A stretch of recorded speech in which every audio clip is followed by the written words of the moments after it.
everybody. This is Humanly Possible's very first live event. I'm Dawn McCarty, and I have my new co-host, Elise Tobler. And I will give you a second. I'll give you a minute to introduce yourself, but I also want to say that our guest tonight is Maryann Petri, and we will introduce her in a minute as well. But Elise, could you go ahead and introduce yourself to our viewers, and then we'll introduce Maryann next. Yes, hi everybody. My name is Elise Price-Tobler. I'm a clinical psychotherapist in Sydney, Australia, and I'm going to be co-hosting our show with Dawn, and we're going to be speaking to people all across the world about what is humanly possible, what makes up our amazing community, and all of the really brave warriors who step forward to try and make a difference in the world. And Maryann is one of them, and I would love it if you stay and listen to her, because she's a true advocate and an amazing warrior. So welcome everyone who's coming in to watch. Yes, thank you. And Maryann, we have just met, and you have written a book. And if you could tell the users, I'm at work, I guess, right now. Okay, I'll take off my work hat. Can you tell our viewers about what you are doing? You have a couple projects. One of them is you just wrote a book. So I would like you to tell us a little bit about your book, and then about what comes next after the book, some exciting things that are coming. Okay. Well, my publisher put this book out March 26th. And I wrote it because everyone was constantly asking me what happened. I got tired of talking about it. And I looked into a ghostwriter, and then I found out how much that cost. They cost more than a lawyer. Anyway, so I thought about it for a whole year, and I just said, I've got to do it. And I just pulled out my husband's laptop, and I just started writing. I wrote 324 pages, and then I submitted it to basically Melanie Davis of Triumph Press, and she's amazing. She works also with loveyourveterans.org. And so she went through my book and thinned it out so it would be more manageable for everybody. Instead of holding a 324-page book, you've got now 160 pages. I don't know how she did it. But she worked with me with it and said, is this okay? Is that okay? But it's like I wanted to show society how people are treated in family court. Not just women, but men. I mean, everyone's getting treated horribly in the family court system.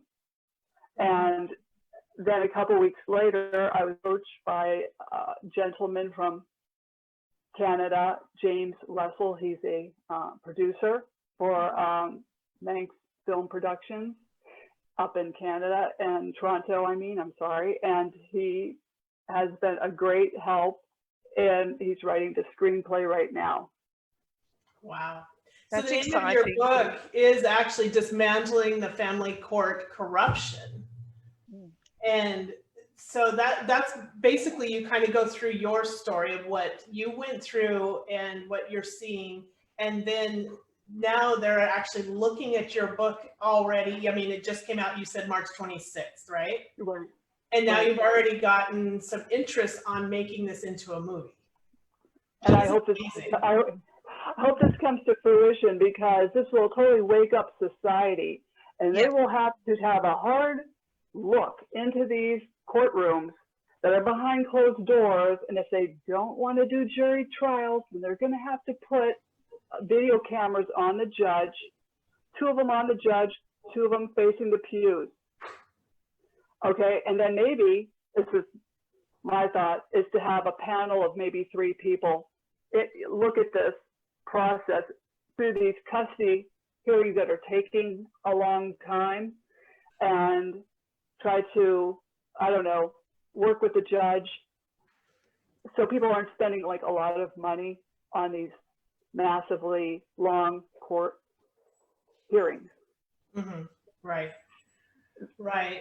So I would like to back you up just a little bit now that, you know, everybody knows what your book, that you have a book and now possibly a movie. Can you take us back a little bit and share with our viewers where this started for you, and then kind of we'll work our way back up to the book. Like where it started for me, whatever you're willing to share. Oh, well, Yeah. how it all played out was just a big mess. As soon as I remarried, that's when it all happened. Okay. And So you'd gone through a divorce and you were co-parenting and everything was seemingly okay. You had no idea, because I read your book, and so correct me where I'm wrong, because, you know, I've only read it the one time, so I will try not to slip up. But I think what I recall is that you really didn't have any idea that there was going to be anything wrong, and everything seemed to be okay. Until, I mean, your daughter was okay. She went with you and helped you pick out your wedding dress, and you had a lot of, you know, you felt like you had a lot of support, and you felt like you actually had a good relationship, even with your ex-husband, that you were co-parenting. And so what happened that this all started falling apart? When did you finally realize that was falling apart? well, okay, several years prior, when my ex-husband married, I was not aware that his future wife worked in the courthouse. I didn't know what that would mean for me. And what I did not know, is I think I said in the book that she could not have kids of her own. And what was happening, and I really didn't realize that my daughter was being worked on at a very young age. And then when I married, then she started, I mean, she was great picking out the wedding gowns and everything, or, you know, the bridesmaid dresses, but then she just took a turn, and she was like, her personality was completely changing. And it's like, you know, my husband, my current husband, has no kids of his own. So my children love him. They love, you know, he was fun. He was like another kid, like, you know, it was a fun household.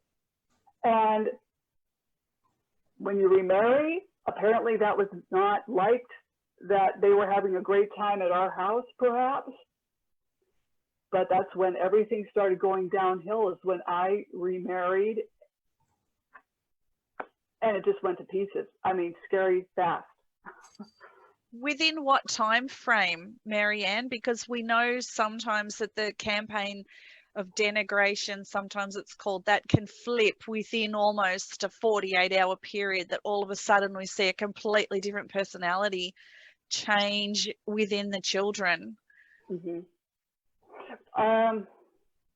With the oldest, I would say, and it took a pattern of maybe 3 months. Well, maybe two, well, I'll say about 2.5 months, because she was already threatening me with a judge. Mom, if you don't do this, I'm going to call a judge. Your daughter said that? Yeah. Goodness. So was that adult conversation through a child's vocalization? And Correct. you know, it might have been where did she hear, was her name Judith? Judith. Okay. Did your daughter hear her? Because I know that she would come over and she would tell you things like, I work at the courthouse, like just kind of ribbing you a little bit. I work at the courthouse. I know people. So right. did that kind of like rub off onto your daughter?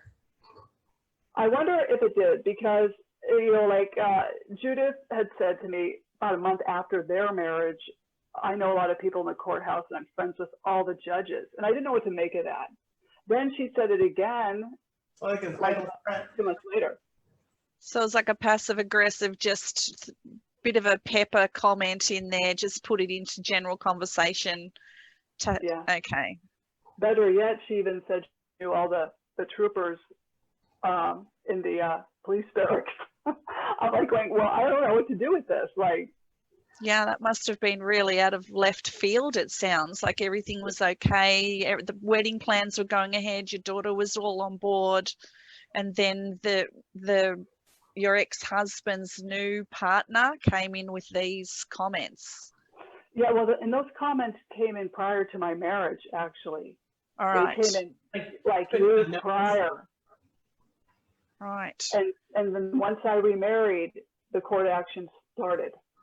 Right. Yeah, because you were able to call your ex-husband anytime you needed to talk to him about the children, and you guys actually talked things out for the most part in the beginning. In the beginning, well, in fact, we got along great, and it was just better. Our relationship was, and I even included the kids, like with Father's Day gifts. I went out and bought a Father's Day gift for them to give to him. I tried to do that, and once Judith entered the picture, within about 3 to 4 months, his demeanor changed, where it's like, I can discipline my own kids, but there's sometimes you need a male voice saying, you better, behave or whatever. And that's rare, because I used to be a psychiatric nurse, but when I was a psychiatric nurse, we were assigned 2 males on the floor. The reason for that being is they don't listen to a woman saying, go to your room, you can't behave like that. All right. So when I called my ex-husband, immediately I would hear Judith screaming on the phone, and she would scream, then he would get wound up. But that was frequently, though. Yeah, well, I tried not to call frequently. I mean, I would call. That when you did call frequently, they were having yelling matches. Yeah, and then he would say, the problems are all in your house. It's all you. The problems are all in your house. It's like, we weren't having any problems. I mean, see, what was also going on was my daughter was seeing a psychologist. And what had happened was, on the days that he had them, he was taking them to see her, to this child psychologist, without telling me. I had no idea. I was not even included in family counseling. It's supposed to be family counseling, right? So it's sounding a lot like parental alienation, but coming in at this point, would you agree? Is that what you? I agree. I thought with his turn and tone on me when I just, went to ask him a simple question, it's like, I will not call him again then. It's just, there's no support that, I mean, if you want to know what's going on with your children, I'd like to keep you informed, but if you're going to scream at me, I'm not going to go back for more. Right. So for anybody out there who's listening who may not know what the term parental alienation is, I'll just briefly go through it if it's okay with both of you ladies, just so that people who are listening can understand and maybe notice it if it's going on out in the community, because Dawn and I are both adult survivors of childhood parental alienation. So it's basically when the other parent is limiting contact and keeping a child away from you, talking badly about you in front of your child, not informing the other parent about important information, like you just spoke about then, Maryann, that the child's going to counselling and you didn't know, erasing the other parent from a child's life. It can be a campaign towards having that starting, manipulating a child's feelings to interfere with the other parent's relationships, not allowing a child to speak freely or to express their love for the other parent, making a child choose sides or who to love, forcing a child to reject or hate the other parent, making a child fearful of the other parent. And parental alienation has serious emotional, mental, and psychological effects that last a lifetime and affect the entire community, everybody's families that the child has contact with, and it's very, very insidious. And anyway, I won't talk more about that. People can go and look up the term if they want to, parental alienation, and see what it is about. But I'll just hand it back to you, Dawn. Oh, no problem. Thank you for explaining that, because we probably do have quite a bit of different types of viewers joining our new Humanly Possible page. So it's good to make sure everybody's informed of what the conversation is, can be about in some of these interviews. So Maryann, you started having difficult time with your children at this point, and things started, things seemed bad.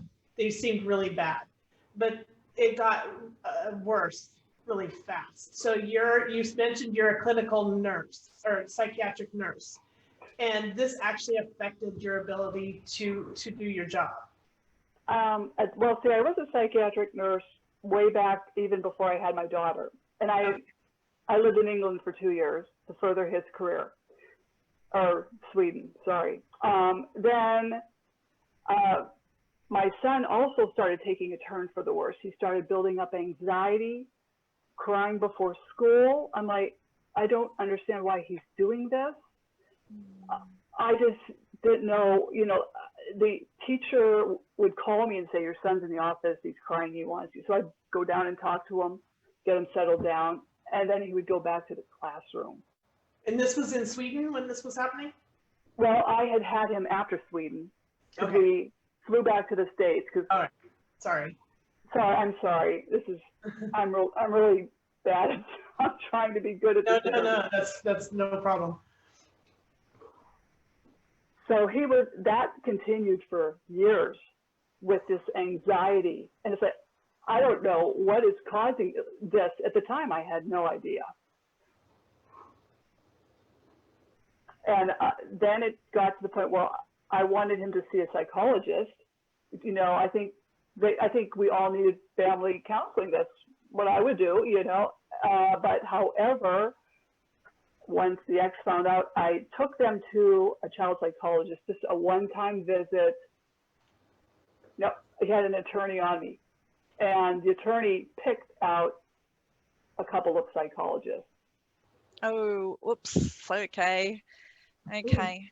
And did the psychologists have any idea about parental alienation at all?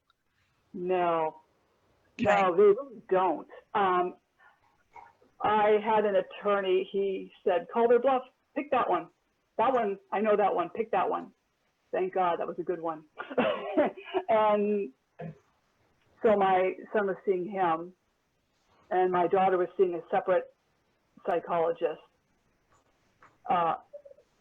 because my son was also exhibiting anger issues that, thank God, got cleared up.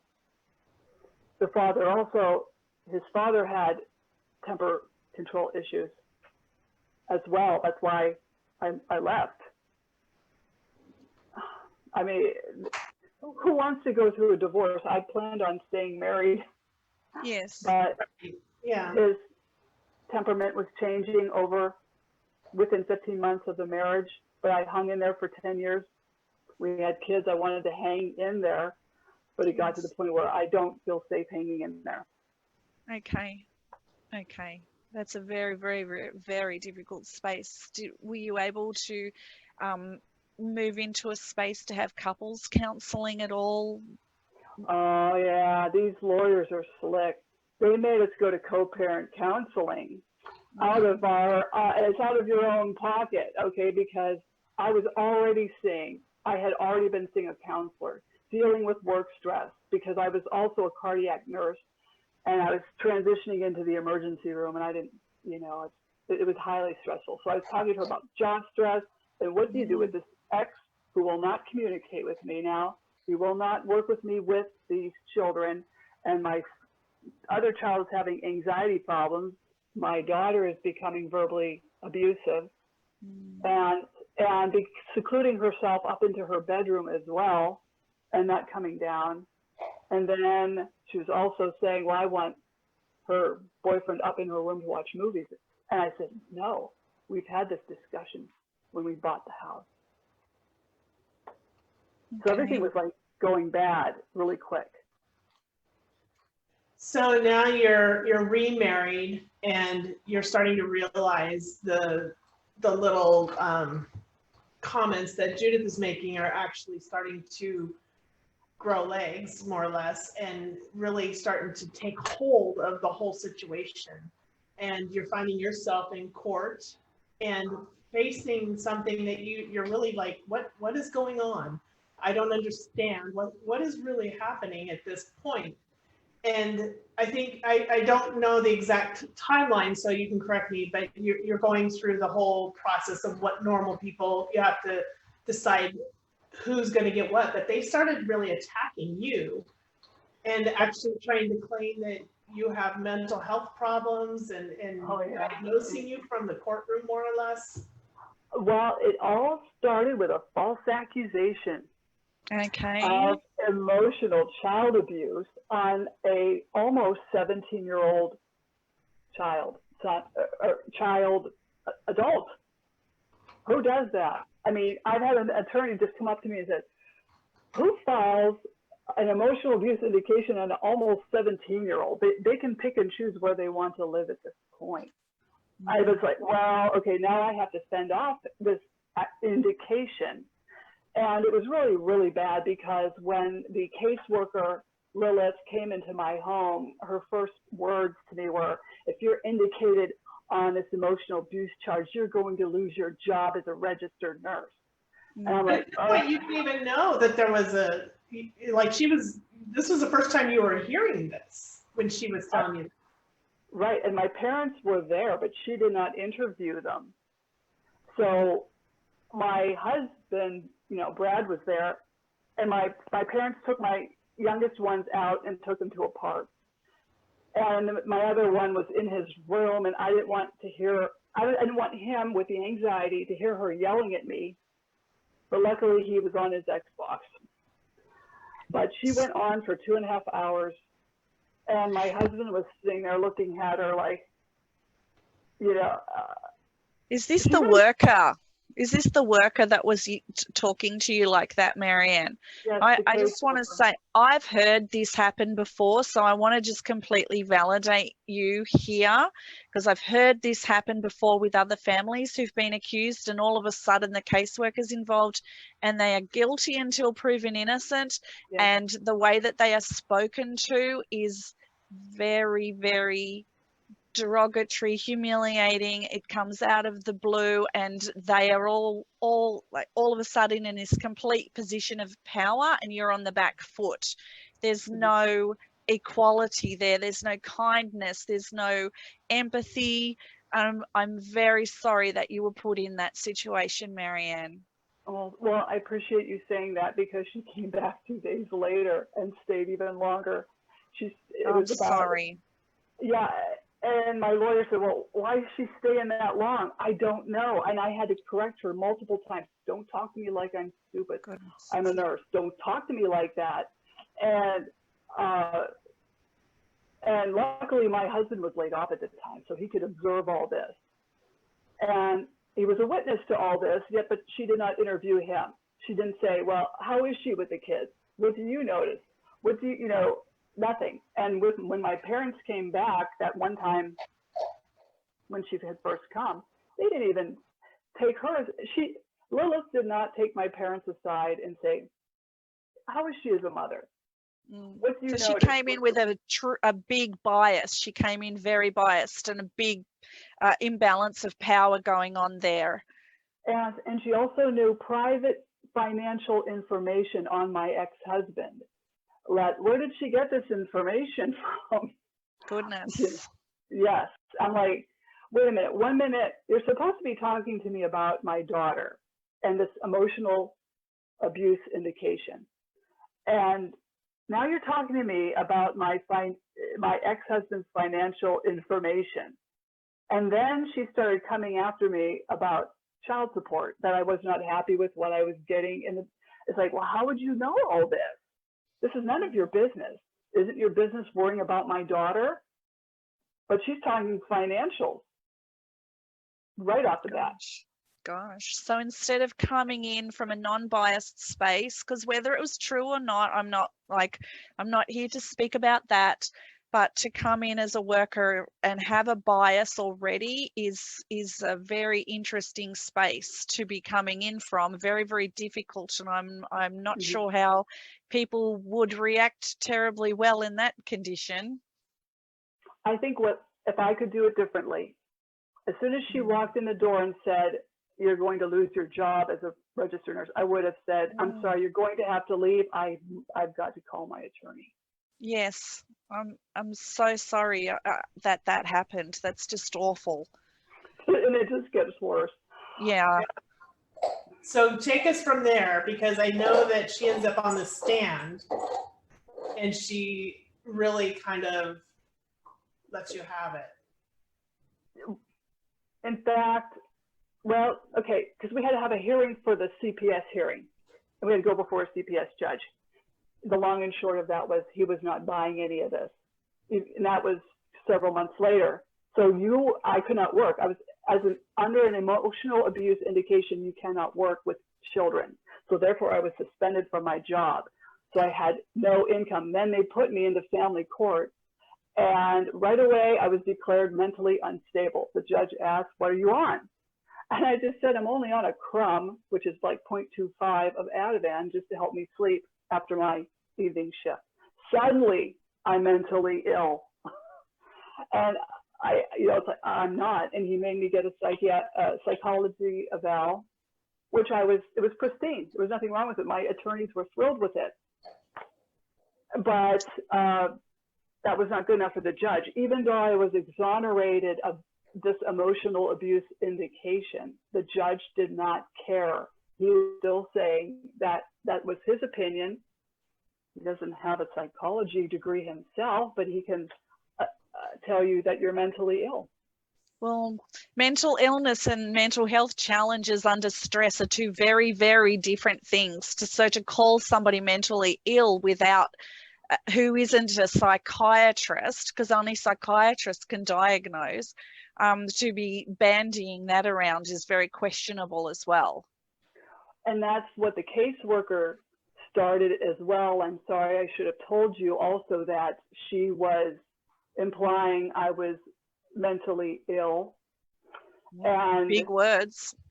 Yeah, so I, put a call into the governor's office as he was newly elected, and I just gave him the lowdown of what had happened. His secretary called me, and she was very concerned. I told her what had happened with Miss Lewis, and the long and short of that was their office called that CPS agency and let them know that under no circumstances does a caseworker label someone mentally ill if they don't have a PhD in psychology. Absolutely. Yes. So yeah, I'm sorry that happened as well. Goodness, it's very, very sitting in from an Australian point of view. It's it's just pretty hard, all of this, listening to this. So I'm just wondering how many other families are going through the same thing. I've been talking to parents. I have parents that I do reach out to and say, message me, and we talk, and I tell them I'm not a counselor. I can give you some suggestions. I can give you some legal suggestions, but I'm not a lawyer. I've talked to a lot of parents going through hell. And I think, over here, because with you being in Australia, over here in America, they call their little agencies DCFS, DHFSC, whatever, these little alphabets. So I'm thinking what I want to do is I want to see a change where we just call them children's services. How about if we do that across the whole United States? Sounds lovely. Yes, because that way, because what they do is once they get sued, they change their alphabet. Now they're not DFCH, now they're ASDCH or whatever. See, I noticed them doing that.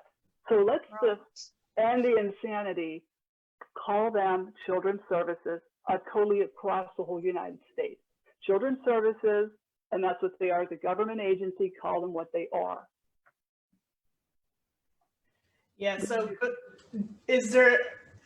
before we move off of your book, is there any other details about the book that you would like to share with everybody? Well, there was another secondary indication. on the second kid, who was like 15. And he knew nothing about it. She went to talk to him at the school, and he would not talk to her. He said, I have nothing to say. My mother's not doing anything wrong, something to that effect. But here we are going through another pricey, you know, CPS hearing with the CPS judge, who again did not buy it, with the father crying on the stand that he wanted the children to be safe because I'm so mentally unstable. The judge was not buying it. However, the family court judge continued to buy it. In the meantime, the ex went down to the support office because the judge had given him full custody. And then without a job, how do you pay this child support? And this is what they're doing to people. And you're expected to pay child support, and then there's some extenuating circumstances that you're not able to work or pay child support, but they didn't really care, did they? No, try to explain this to a support conference officer who's already biased because of the wife working in the courthouse. That had a play in it. I wish I could prove it, but that's neither here nor there. Right. Essentially, the judges control the support offices, the domestic relations units. Okay, Right. so they did not care. Even after I had my heart attack, they were still estimating me at an earning capacity of a full-time registered nurse when I've only been part-time my whole life because I was raising our kids. Mm. But yet she would not listen. In fact, I gave her notes, the whole medical record from the cardiologist who performed he put three stents into the LAD, heart catheterization. I'm giving her all of this to him. She was not even buying it. She said, in fact, about a month after my heart attack, I had another support contempt hearing in front of this Judge Spear, who will not let up. And she said, here's a physician verification form. You give this to your family doctor and you have him fill it out. And this is the only thing that's keeping you out of jail today. Oh, goodness. Wow. It sounds like a system that's very, very based on fear and Oh. control. And power, And yeah. Lots of power. over here, our support and maintenance is based on your last taxable income that you handed in from last year, not what a fully like a registered nurse would make if they were working full time. Like, there seems like a huge gap there. And considering you said you'd only worked part-time for a long time, to base something on a wage that you hadn't been getting for such a long time never anyway. earned, actually. Yeah, never earned. Seems a big, quite incongruent, actually. So how would you even manage to like deal within that system? Or you'd just be on the back foot all the time, wouldn't you? And then to be penalized to the extent that you were too, Maryann, was very violent. I cannot imagine what being sent to prison for that would have been like. If you could perhaps speak a little bit about that, because that was frightening. It was, I had eluded prison several times, at least 3 times. And it was actually Holy Week, would you believe?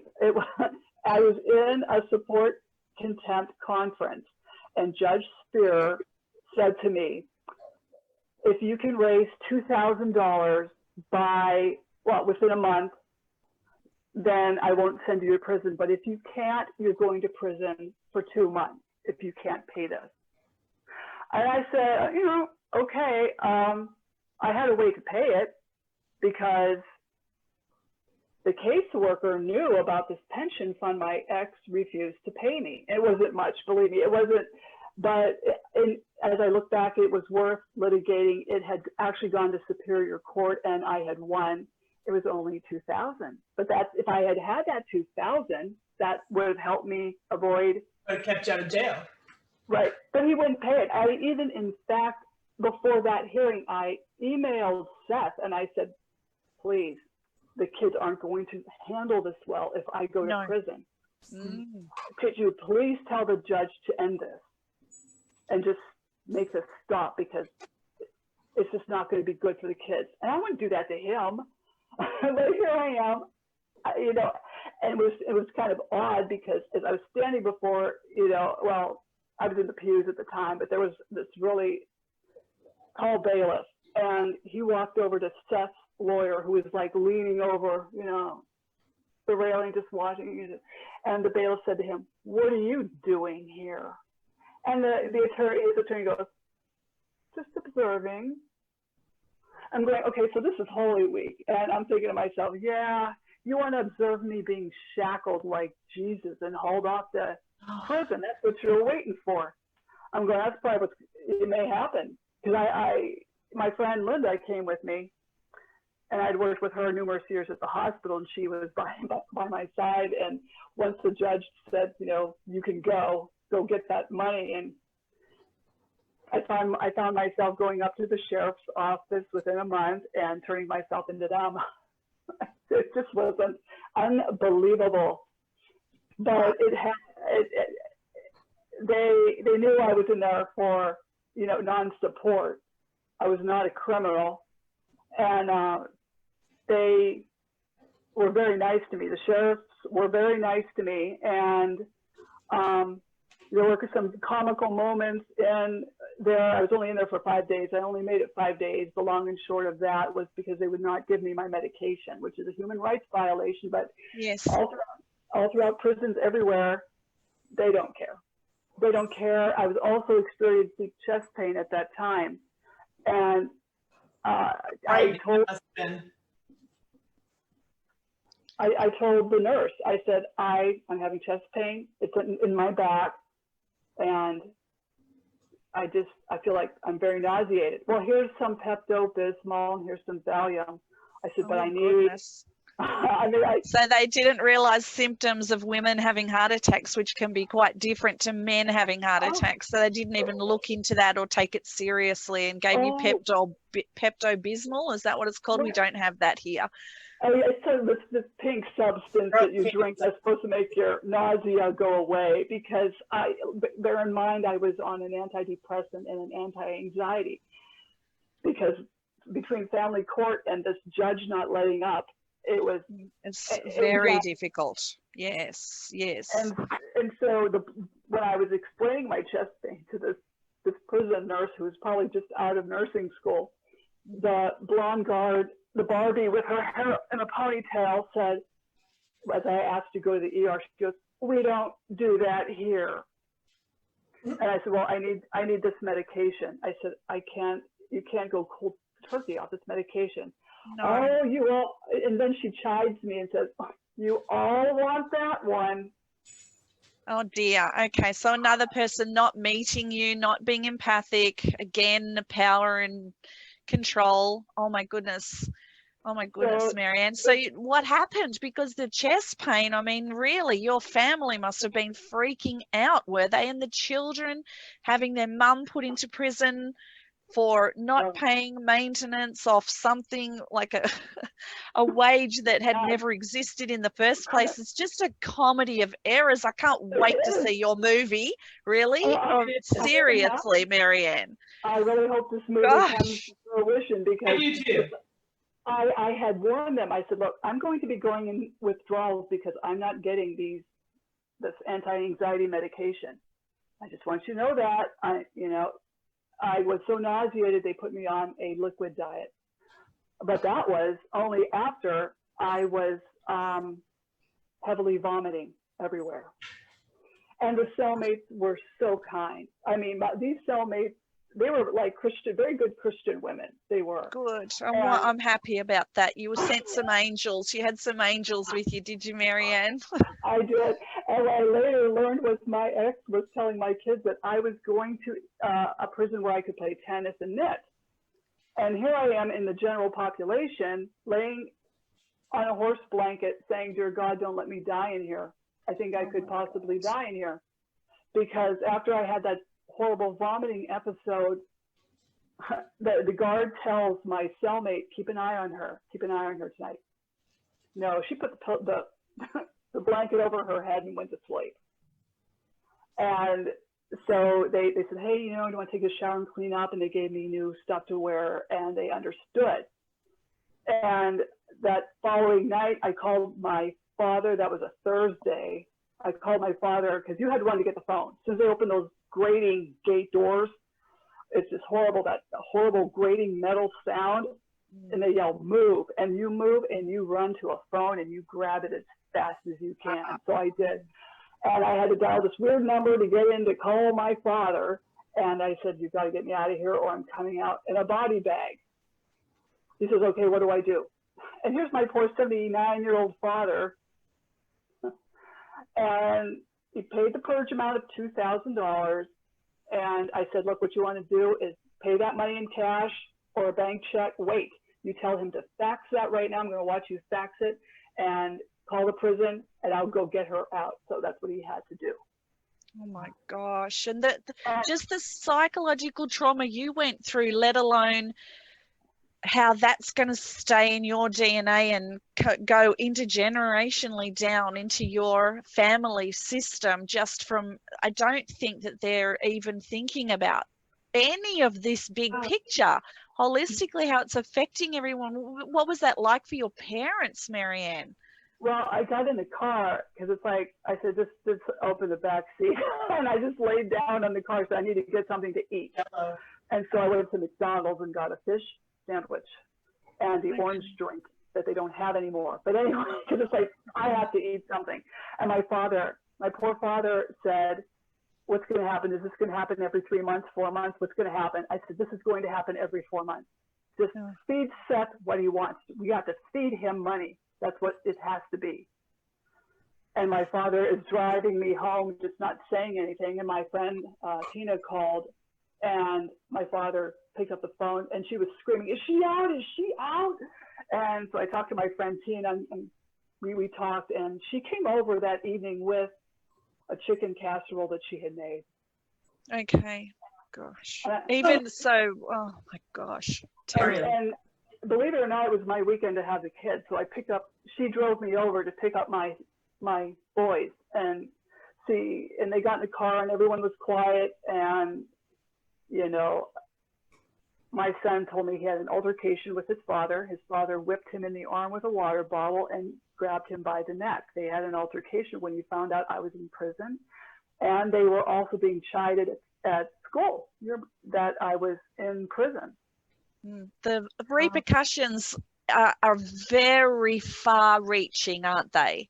And is it worth it? I mean, No. I mean, that's a question I have. Is I see things going on, and you know, like with our acronyms, you can whichever one you want to choose. But what we're seeing is that they think they're doing something good. They think they're protecting somebody or a family or something.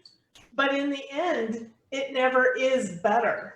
It never is a better result. Now, there's some cases that are severe that, children may need to be removed from a home. But we're talking about, in general, average families are being torn apart and this system is not working.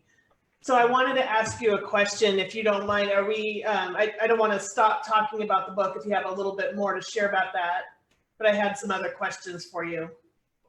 I can't think of anything else other than right now, as it stands, I'm alienated from 2 of the kids. They won't 2 talk out of to your me. 3. No.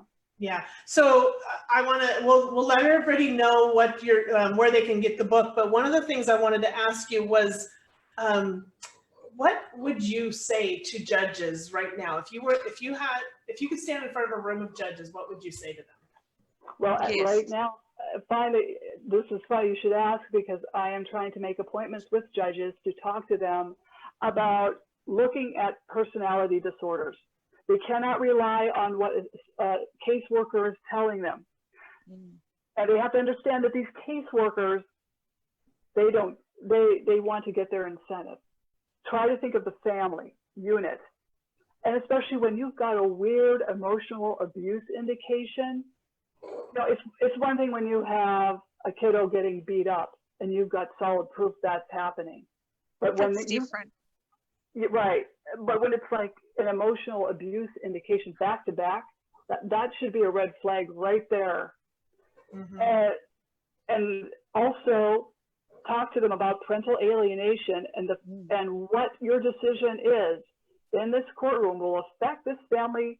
And I think it was Dr. Mark Roseman that said it will be for 6 generations. The next 6 generations are going to be messed up. I don't think that's what Dr. Roseman said, but it will be affected. Yep. And I want to talk to as many judges as I can I even have handouts. I would like to get in there and at least talk to president judges or administrative judges and get this ball rolling to help fix family court. And so fixing family court, we're also trying to fix the laws, right? Right. So we have a couple of states that have kind of passed a shared parenting law, far from perfect, but I think they're trying to get that across more states.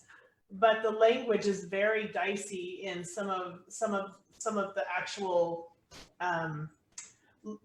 bills that have gone to the floor. And I know for my state, we had a bill on the floor this last year, and I wasn't thrilled with it being, it's kind of like, I don't want to say crammed in, but it was combined with a divorce decree or a dissolution of marriage bill.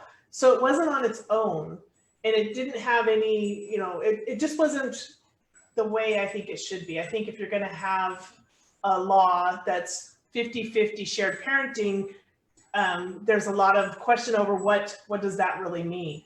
So for me, I think it means that there needs to be a rebuttable presumption of equal shared parenting. In other words, the parents are equal. And then we can close some of those other loopholes. So I know you have a very strong opinion about the 50-50 shared parenting. You want to share that with us? Well, I was talking to Joe Gormley when I did his savingfatherhood.org podcast, and we thought, should it not be all under one big umbrella? Should it be broken up into 3 segments? The problem is the bill was vague. And the problem is they were talking about voluntary child support. How can you have voluntary child support when you have Title 4D in place and in constant motion at all times? So you're going to have 50-50 shared parenting, and what a parent is going to say, oh, you don't have to pay child support. No, they want money. This is a money-making thing. So why doesn't the shared parenting bill say shared parenting, no child support? If you take the money out of the equation, that takes the fighting out of the equation.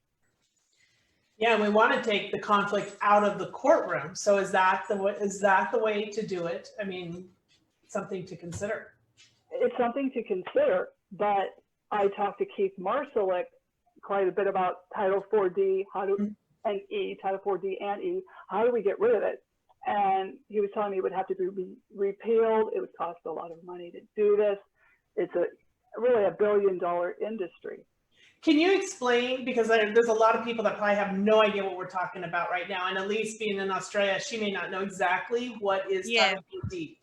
No, I don't. And I'm fascinated to know about all the money changing hands that you talked about too on your interview with, the Saving Fatherhood podcast. So you mentioned it in there, and all the money that's changing hands. And we know that divorce and high conflict divorce in America there's a figure being bandied around a $50 billion industry. Yes. How accurate that is, but that's what I'm hearing. So what are you seeing, Maryann, firsthand? What I see, okay, as far as like debtor's prison, which is technically illegal and really should be happening at all anyway. That was disbanded, like, I don't know if that was like in the 1900s or something. Long time ago. I don't know my history. Okay, sorry. But that money, like when my father paid the $2,000 purge amount, okay, that went back into the judge's pocket as well. Went to Seth so he could fix up his house. when really my son needed dental work.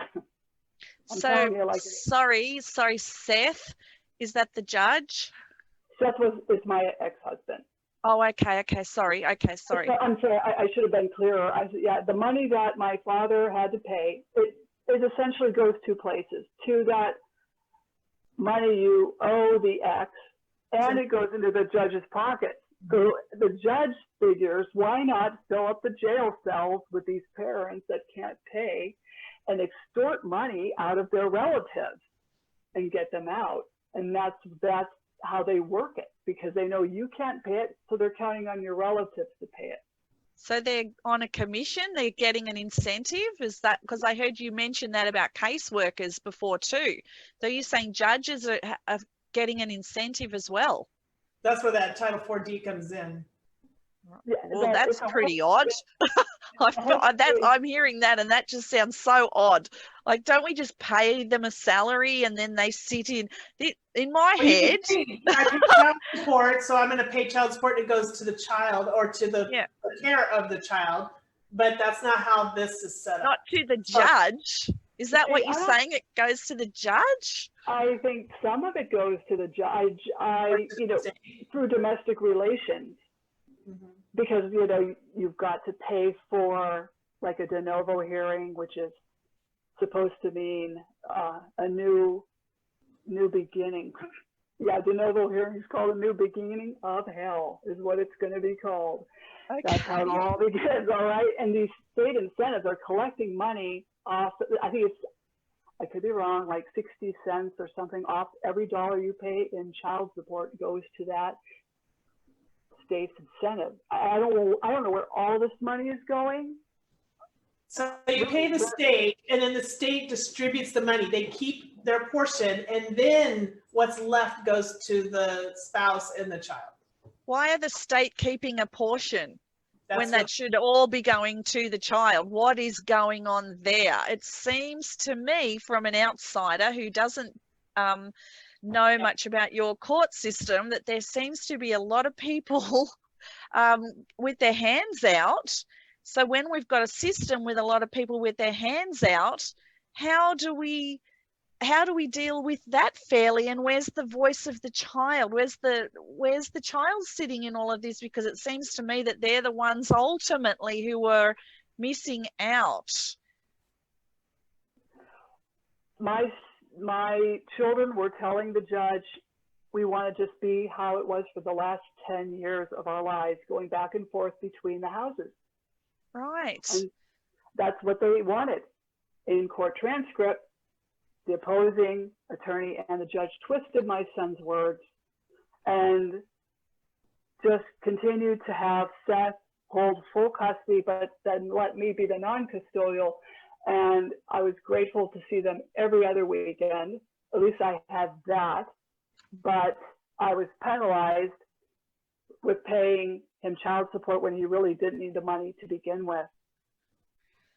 So I just, can I just ask Dawn a question here? Because we're both adult children of severe parental alienation ourselves. So Dawn, listening to this from a child's point of view, from what Maryann's saying, that her kids were now only seeing her every other day, and this is a big thing for us. Like, how are you feeling about hearing that at this point? Because I know how I'm feeling about that, and I would want to see my parent as much as possible, as often as possible, and have them in my life as much as possible. How are you feeling? When I read her book, and I'm thinking of this as, in the perspective of the child, I want them to get out of my family. The government or CPS or whoever is, the lawyers, the judges, get the hell out of my family. That's good too. Yeah. That's what I thought. I was just like, what the hell is going on? Excuse me. But this was very upsetting to read this and think of it from the child's perspective. And I'm sure there's a ton of other children out there that are thinking, why did you do this to me and my family? Why did you tear my family apart? Because we were fine. And like you just said, Maryann, your children wanted it to go back to the way it was. That's what children want. They want their parents to be the best they can possibly be. And if that means that they're fighting on the weekends or every time they get on a phone call, at least it's back to where they still have you both. Yes, It's I not a perfect completely agree. situation. Yeah, divorce is not perfect. Two households is not perfect, but it's better than thrift. It's Yeah. better than what the court has imposed on your one of them family, in Maryann. prison. Yeah, one in prison. Children don't want their parents in No, prison. no, that's a nightmare. I cannot believe it. As an adult child speaking, like, I'm so sorry that you've had that experience as a mum, been through that, and the fact that you wanted to be with them so much and you were prevented from that, and they were prevented from being with you as well, is just inexplicable behavior. Absolutely. So I'm very grateful you wrote the book. It was very, yeah, me too. It was very upsetting, as to read what happens, and maddening, because I have 2 degrees in criminal justice, and that just does not make sense. What I'm reading and what I'm hearing, it's like, what did I go to school for? Because none of that seems to apply, and that is frustrating.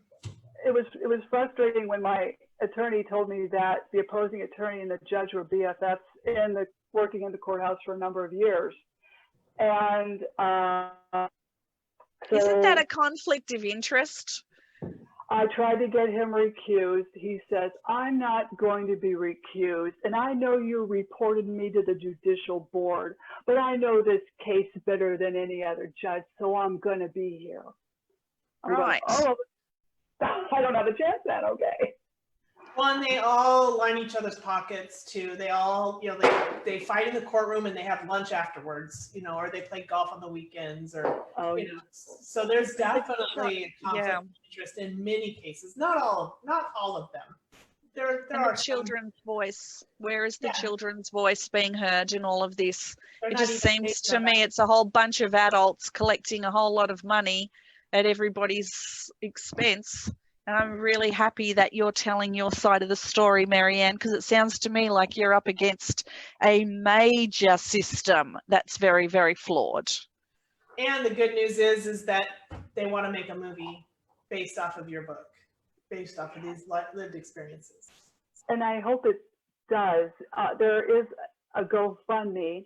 I want to make it clear that it's not to fund me. It's to fund the film, to raise money to get filming for, to get the screenwriting going, to have a trailer filmed. It's not to benefit my financial situation. I just want to make that clear. It's for the film to be gotten off the ground. We have that information so we can share that on our page. We'll help spread that around. And you can count me in. I'll be donating some money towards getting that film up and about, because anything that's going to help the voice of the child and the families to be able to be happier, more psychologically balanced, so the children and the whole family system, get it out of the courts as much as we possibly can. I completely support that. Let's rehabilitate families. Let's do that. Right. We're not here to tear down families. So we got to stop that. Exactly. And you had asked me about, did they have you and Seth do like co-parent counseling? And the attorneys came up with this great idea that, and I had to pay for this. Actually, my husband Brad was paying for this, and we would meet with this counselor, and it wouldn't work because Seth would not cooperate. And then he would we were sitting on the couch together side by side, and he whipped off his hoodie really fast, and I just kind of went to the other side of the couch, because I'm like, I know he wouldn't have done anything, because it's like, I know he knows the boundaries of the law. Okay, but pretty aggressive energy coming across to you, because I work with couples in my private practice, and that's a very, very difficult space if we've got somebody coming in who doesn't want to be there, who's being aggressive. Very difficult. And then the counselor asked him, because there was an incident where he tried to remove only one of the kids out of my house, even calling his own child mentally ill on top of myself being mentally ill, but that judge did not buy it. And she Your kept it. ex-husband, your ex-husband called your child mentally ill? Yes, yes. Right. I'll be right On back. top of it. On top Okay. of myself, yes. And he has a psychology degree, does he? I guess that I don't know about. Oh, hang on. Your ex? Is it your ex who called your child mentally ill? Yes. Did you say? Right. Yes, and he wanted to remove just only one of the kids. But as a judge, even if I was a judge, I would be like, doesn't sound right, because you'd want all three, or all four of them. Why do you want just one? That does not make any sense. So she kept it status quo, thank God, but that was just the beginning. That was just the tip of the iceberg when that happened. Oh, I'm so sorry. It's very, very difficult when we've got people bandying around stigmatizing terms, because we know that within our lifetimes, 1 out of every 4 people will develop a mental health challenge and a mental illness, and it's way more normal in society than we actually realize. So to be hearing that this is being used to stigmatize people in such a huge way, whereas all of us who are on the front line in community are trying to destigmatize mental health because the suicide rates are so high, but yet it sounds to me as though it's still being battered around inappropriately, these very severe terms where they're not even a true diagnosis. They're just being used out there, and that's not great at all for our society. And anyone who does have a mental health challenge to be, have that against them or used against them. It's because it's so prolific anyway. Like, we all have mental health challenges, really, if we're honest. It's a perfect silver bullet. Yes. Whoever shoots that out first, mental illness or domestic violence. Or child abuse, right? Child abuse. There it is. Child sexual abuse. That's the other beauty that they like to shoot at parents. Exactly. And then, very, very serious accusations. We've seen this before, and then parents turning around and go, oh, well, it wasn't really true. It's like, whoa. That is one of the cruelest things you can do. It is, and we've seen the children older get hold of the records when a parent has been accused of sexually abusing them and it hasn't been true, and for a child to read that creates a whole world of psychological distress on a whole other level. So for anybody who's out there thinking about accusing their ex of sexually abusing a child when it's not happening, don't do it, because if that child grows up, they see any of those records, that's going to spin them into a whole other different direction of pain and suffering and just complete and absolute shock. Don't do it, because they grow up as well, those kids, and they will question you about that. So, and it destroys their trust in you. So if you're getting one over and you're winning, you think you're winning because you have the child on your side and you feel validated, eventually that child's going to look at you differently. Absolutely. If you can't handle the way the child looks at you with that disdain and hatred, you need to rethink it and not put your child through that. Yeah, because they grow up and then they're Dawn and I. And then we do ask the hard questions. Yeah. And we're here to say these things exactly like this because someone needs to hear it. So some people may not like what we're saying, but we need to say it because there's someone out there that needs a wake-up call. Yeah, who is using it in court. Yeah. So don't do it if it's not true. Right. Also, do not, even with a counselor present, you do not show the kid any court transcripts. Do not read court transcripts to the kid. It's just creates more anxiety, because now they're worried about, like what was said, they don't understand what, you know, even if there's fear, that puts fear in a child's mind. And when you put fear in their mind, then they start, you know, the anxiety and all that stuff starts to be more they exhibit it more. And I think that also causes the trauma that leads into the ACEs that children are now being faced with. We're testing, or we're looking at ACEs studies now for all of the trauma that these children are going through. Well, you know, maybe CPS and judges and lawyers need to stop and think, this is what the end result is. Yes. What you're doing to families in the courtroom is called ACEs. Yes, ACEs, that stands for, do you want to talk about it a little bit, what the ACEs study is? It's adverse childhood experiences, and it's from trauma. And yes. So when children are acting out from trauma, there's a set of questions. And if a child can answer yes to those questions, it rates them on a scale of, you know, potentially why they're acting the way they're acting. And, you know, the behaviors are being realized.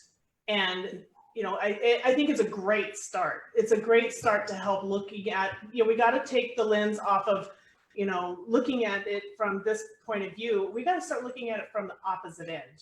Yeah, we do. And backwards through there, so that we can really see the trauma, the long-term effects of this trauma that children are suffering with. And we're doing them such a disservice, because they are the most innocent creatures on this earth as far as humanity, you know, human beings, and we're putting them through this. And that's and now they have stomach ulcers. Yeah. Now they have stomach ulcers. Now they are psychologically never the same. It's so just did not. they deserve that? No, well, there's very serious indicators to the ACEs studies and physical health amongst these children. Any of you who don't know what we're talking about, look up ACEs, ACES studies, and have a look at what we're talking about. And this is what we're trying to get implemented with young children, just to see where they're sitting. And Maryann's now saying that her children have got stomach ulcers from all of this stuff, and that's not okay at all. And these tests are, you know, there's a variety of them out there. You can look them up, and you can take the test yourself and see what you might score. Where you sit. You might be surprised at the score you get. Yeah. So Maryann, will you tell everybody where they can find your book, and any other information, the contact information, if they want to reach out to you and talk to you more, or share something with you? Well, you can find my book on Amazon. It's at Barnes & Noble. If you go to my website, Dismantling Family Court Corruption, it will open up and you'll see purchase book. If you click on that, that will take you to Amazon. But it's also available at Barnes & Noble. It's available on other platforms, Kindle, and I'm sorry, what was your other question? Amazon, just how they can get in touch with you. Like, also I'm on Twitter. My handle is at Maryann Petri. And we'll put this in the chat too when I catch up to the chat. I can't see it for some reason right now, so I'm sure there's lots of questions. If anybody is in the chat room and been asking questions, I'm sorry, but Facebook is not revealing them to me. So I will go back through and I will make sure we get questions answered. And if I need to, I'll tag Maryann so that she can tell that there's a question in there for her as well. So can I yeah, you want to say something? Yeah, I just wanted to ask Maryann, for any parents who are out there at the moment who, I mean, just huge what you've been through, what have you done for self-care? What has really worked for you? Because I know that you love horses, you're an artist, and what do you do for self-care? What got you through to this point, Maryann, where you can actually write a book, looking at doing a movie? What techniques have worked for you? What didn't work for you? Could you share that with anybody who may be in the space you were in now? Yeah, and the instruments behind you too that we can see. Oh, okay. I love my guitar, so I try to. I'm on YouTube, just with some simple songs here and there. But to connect oh, you okay. You're on YouTube with songs. Okay. Yeah. I love it. Yep. And so I also have picked up the ukulele, and I've learned that. But I've always played guitar. That's been with me a lot through this. And as far as, like horse lessons and interacting with a horse, even if you're just sitting there on it, right, just walking around the arena, trotting. I don't jump high fences. We just don't do that. Yeah. But just staying busy, even with the artwork. It's like throughout, when I couldn't see my boys and they were being withheld because he was controlling the visitation schedule and not abiding by what the judge was ordering, I was constantly doing, I tried out oil painting because that was something new. And just to try to stay busy, and I would paint a horse. Yeah. Okay, so is it about mindfulness, Maryann, like being in present time versus being in future time, where you kind of don't know how it's going to go, but you're running through 1,000 scenarios in your head? Just come back into present time. Yeah, because it's like you'll be on the horse and you're already thinking, okay, my opening argument is going to be. It's like stop it. You're on a horse. Yeah, good. So it's present time. Yeah, you have to totally stop yourself and say, okay. Like even with my husband, something would come in the mail. Okay, let's discuss it for 15 minutes. After that, we're not talking about it for the rest of the evening. Good. We have to enjoy our relationship, ourselves together. We don't have the kids right now. We'll just deal with the evening. What are we going to do? Watch a movie. Well done. Good job. That's fantastic advice, because we've got three times where we can be in present time, we can be in past time where we're just thinking and draining out to everything that's happened, or we can be in future time thinking about all the different things that haven't happened yet. We can allow ourselves a bit of time in each of those spaces, but the majority of time try and stay in present time. And I'm really happy that you have shared that message too, Maryann, because that's a message that I share every day in my private practice. And horses are brilliant animals, because when you're with a horse, and this is why we use equine therapy, you need to be 100% present with the horse, because the horse is a prey animal and we are predators. So we're their exact opposite. So they read our body language all the time. So we need to learn their body language to stay very, very grounded, and then get them to learn to trust us and things. So for anybody out there who loves horses or wants to look at equine therapy, it's a brilliant way to bring you into present time. So, it is. I had a horse it wasn't my horse, it was my stepsister's horse, but that horse I think saved my life. So yeah. Okay, that's brilliant. I love that. Because I don't have a pasture, but yeah, I mean, animals in general can really provide that. Yeah, so absolutely. If you don't have a space for the horse. Horses are so majestic and just amazing in themselves. So I could just sit there and watch them, but I have my even just watching bird babies here. Yeah, even just watching them, and shout out to Pat Pirelli over there, my American guru who teaches natural horsemanship, Pirelli, natural horsemanship. Shout out to Pat. Love you from Australia. Adore you.